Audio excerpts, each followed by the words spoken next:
a slight problem. Hey guys, today we're gonna have some fun. I did go slightly, maybe a little bit overboard. Let me know what you guys think. But I went on a little shopping spree and ordered a bunch of things for my new bookshelf to help fill up the space. And speaking of the new bookshelf, I will be putting that together in this video and we'll be styling everything. This setup is probably gonna be the last time that we ever see it like this, not to be dramatic. Real quick though, I do wanna say welcome to everyone who is new here. So happy to have you. I'm Shelbina and this is my bookish channel. We talk about all things book related and particularly love doing reading vlogs. So thank you for spending your time with me. Before we move on, I did get a couple of new books. So let me show you guys what I grabbed. I'm trying to expand the genres that I have on my bookshelf. I primarily really love fantasy, high fantasy, epic fantasy, romantic fantasy. That is my one true love. But like I said, trying to get out of my comfort zone. So I did pick up Shy by Max Porter. This has been adapted into a Netflix movie starring Cillian Murphy. It is a short novel and I'm slightly scared to read this because it has been referred to as a readable primal scream.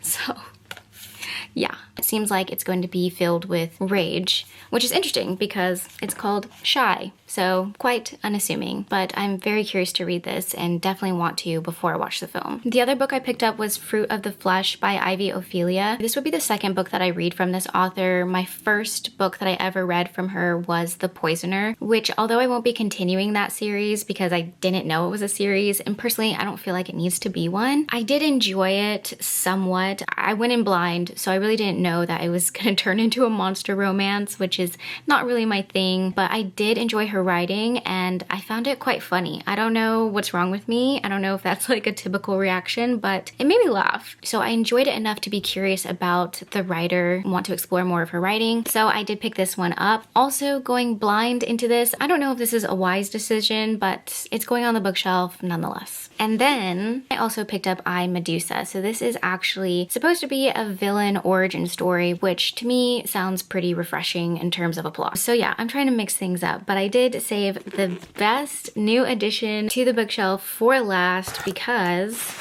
I ordered a custom rebinding for oh, this is gorgeous. Oh my god. Cute. Look at this. I freaking love small businesses. The personal touch that they put in every package, it just feels like a friend sent me this. I love it. Anyways, this is gorgeous. I will put all the links to everything I bought for my bookshelf in the description below. Without further ado, here is the custom rebinding of none other than Pride and Prejudice, my most favorite Jane Austen book and favorite Jane Austen movie. But just a moment for this cover. On the back we have the quote, "Her heart did whisper that he had done it for her." But one of my most favorite quotes out of many, because this book is just a wealth of amazing quotes, is, "My affections and wishes are unchanged, but one word from you will silence me on this subject forever."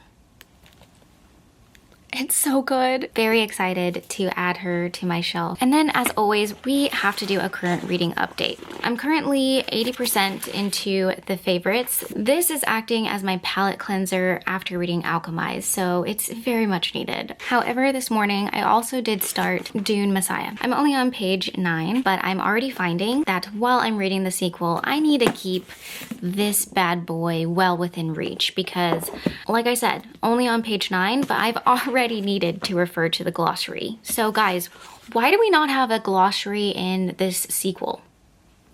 Does that make sense to anybody? Although I will say that I'm already getting sucked into this story. But that being said, while I'm building the bookshelf, I'm just going to listen and finish up the favorites because I only have about an hour left. I'm glad I saved a bit of this. Now let's go build some shelves.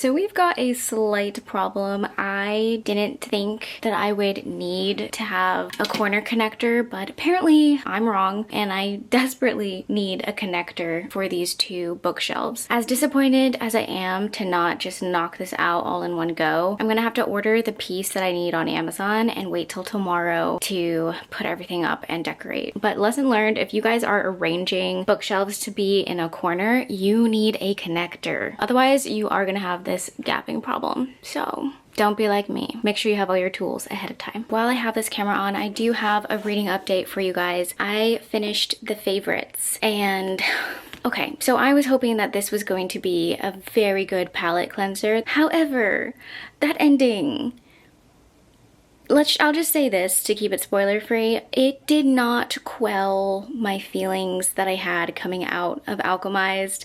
I kind of feel like I'm in the same place.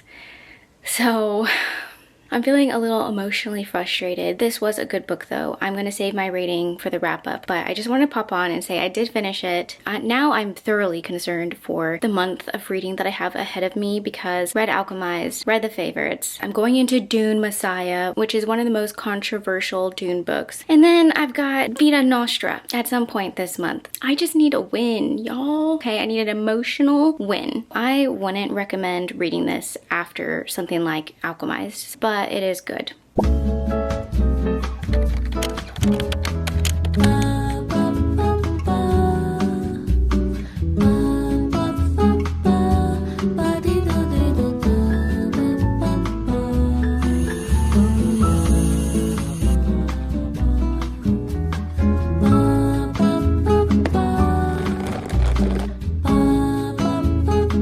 Okay guys, this is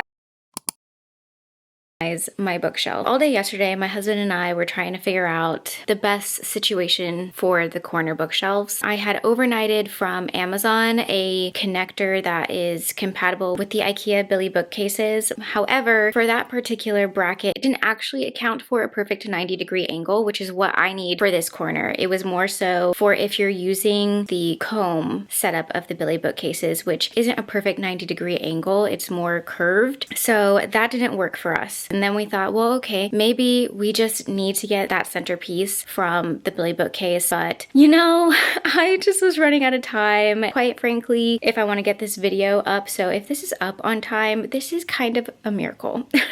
But anyways, we finally just went to Lowe's and got these L corner brackets, and that did the job. So we honestly should have just started there. I don't know why in my mind I thought I needed like very specific Billy bookcase connectors, because I didn't, and you don't either. So we finally got the bookcases connected and together last night. Today I can finally reorganize. Let me show you guys what it's looking like. Okay, so as you guys can see, it is exactly how I hoped it was going to be. Okay, finally, let's put these books back on the shelf. Wait, sorry guys, I am super frazzled. I do have a reading update for you guys because you're not gonna believe it, but I finished Dune Messiah. And I cannot wait to talk about this. First of all, if you're shocked, it is only 280 pages, but it is so, so good. I cannot wait to talk about this in the reading wrap up. Be prepared. And you guys know, of course, while I'm organizing this bookshelf and trying to figure out where I want everything, I will be listening to an audiobook. I'm actually going to move on to Vita Nostra. I don't know what's wrong with me. I just kind of want to rip the band-aid off. It is a book that I am anticipating to be the darkest read for this month, but nevertheless, we are just going to dive right in. Okay, for real this time, here we go.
Guys, we did it. I think I'm pretty happy with everything. So let me just walk you through the different sections real quick. So up at the top here, this first shelf is going to be my ACOTAR shelf. I did put the cookbook here, all of the ACOTAR books so far. We know we're gonna get like 3 more. So I just figured it makes sense to give ACOTAR its own shelf because it's gonna get crowded, and I'll probably throw in the Crescent City books up there as well. I just need to get them. And then second shelf is my beloved Throne of Glass shelf.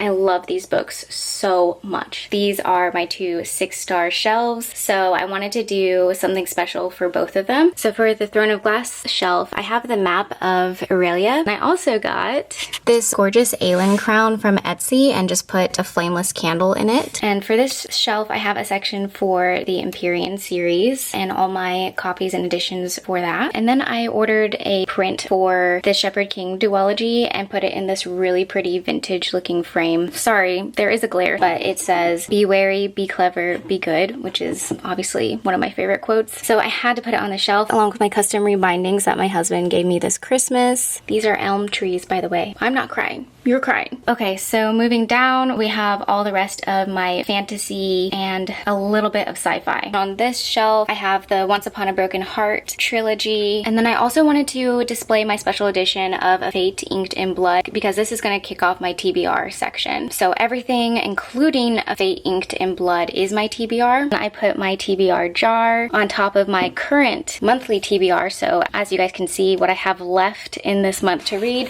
is Vita Nostra, The Art Thief, and the Atlas 6. So I have got my work cut out for me. Anyways, down at the bottom just continues with the rest of my TBR. So you guys can see the rest of the options there. So yeah, for this shelf, I wanted it to be primarily all fantasy. And then on this shelf, we have some family Bibles. This shelf is more allocated to more romance novels. I do have all of the Magnolia Parks. Into the Dark is down there on the TBR though. And I wanted to display at least one of the covers of the Magnolia Parks books because they are absolutely gorgeous, but they are also tall books. So I had to do a little bit of an odd configuration here. This is how it ended up turning out. And then guys, I'm most excited about this Mr. Darcy bust. In my opinion, he is the bust of all busts, okay? They also have a matching Elizabeth bust, but she looked a little creepy. I just got Mr. Darcy, but that's fine. And then of course right beside him, I had to display my custom Pride and Prejudice copy. Such a beauty. And on this shelf, I have more of my sophisticated and classic reads. So I have Les Mis, Great Expectations, Sally Rooney, The Pretender. For this last shelf, I just put the remaining of my more contemporary romance novels down here with my very cute bookmark holder and a candle and a birthday card. I do have quite a bit of space to continue adding to the shelves. I actually love it so much. I think it turned out better than I envisioned. Thank you guys so much for watching. Bye.